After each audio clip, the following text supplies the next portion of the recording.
Okay, good day guys, no, mayroon tayong service dito na Whirlpool inverter, no. Ito yung mga inverter ng Whirlpool.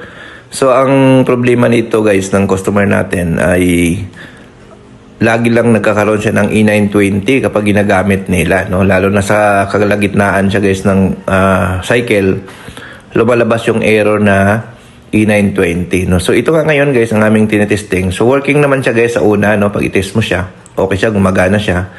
Pero once na umiinit na, nagkakaroon na siya ng E920 error. No, so, common problem ito guys ng mga Whirlpool top load inverter na mga ganitong model, no, yung E920. No? So, yan. So, tinetesting natin. So far, hindi siya lumalabas guys ngayon. Pero ang sabi ng customer, every time na naglalabas sila, doon lumalabas yung error.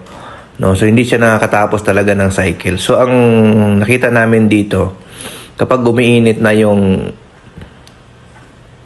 system, doon na nagkakaroon ng error. No? So, yun ang mahalaga talaga guys. Kapag master natin or kabisado natin yung pinaka-error code na nilalabas ng isang washing machine, so hindi na tayo maligaw guys sa mga troubleshooting. Madali na natin siya ma-identify kung ano ang naging problema. So, tulad nito guys, okay siya pag itesting natin. Pero pag iraraan, ay nagkakaroon siya ng error. So, binuksan na nga namin dito guys yung likod, no? So, siyempre, unang i-check natin dito yung mga wiring. Baka naman kasi may mga tama yung wiring. Tulad nito guys, ito ay yung kanyang motherboard, no? Sinisilip natin yung wiring. Baka kasi may wiring na may tama, no? May nabalatan or may naputol, may ngat-ngat, no? So, na-check natin isa-isa, no? So, ito.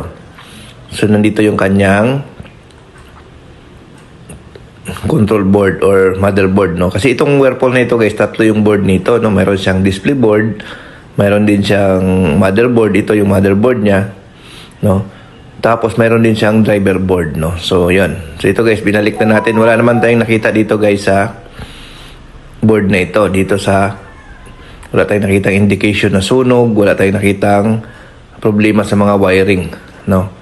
So yun, so binabalik na natin siya, no. So next natin i-check guys itong kanyang driver board na nandito sa ilalim. Mayroong driver board yan dito, no, sa bandang kaliwa, sa ilalim. Diyan yan sa loob, meron diyan isang board pa, no. Driver board yung tawagin yan. So yun din ang ating titingnan, no. Ayan. So ayan, oh, yun yung board yan. So ngayon guys, ang gagawin namin dito, papalitan namin to ng bagong board, no, kasi ito ang laging problema. Pero bago natin palitan, test muna natin yung resistance ng motor kung okay pa, no. Ayan, titester natin yung resistance value ng isang motor kung good pa ba. So 13 point something, 13.5, so good yan. Basta guys, tandaan nyo ang reading ng isang motor ng inverter is equal, no. So, ohms po ang reading niyan, hindi kilo ohms, no, ohms. So, tinitingnan din natin yung IPM nito. So, okay naman, wala tayong nakitang shorted. So, ang isa sa mga suspect namin dito ay yung mga resistors nito sa likod or yung IPM mismo. Kapag umiinit na, nagkakaroon na siya ng problema. No? So, ang gagawin namin dito guys is papalitan natin yung pinaka driver board. Ito yung driver board na papalitan natin. So, yun ang naging issue nito, no. So, yun ang usual na naging problema. At saka alam naman na natin na ang E990 error is yung kanyang driver board. So, yun. So, yung driver board na yan, guys, available sa amin yan kung kailangan nyo. Pwede kayo mag-order sa amin, no? Message lang po kayo sa aming Facebook page sa Northshire Repair Shop or dyan sa number natin. Sa description, meron tayong cellphone number na iniiwan dyan para kung gusto nyo kaming hanapin, pwede nyo kami makontak, no? So, ayan.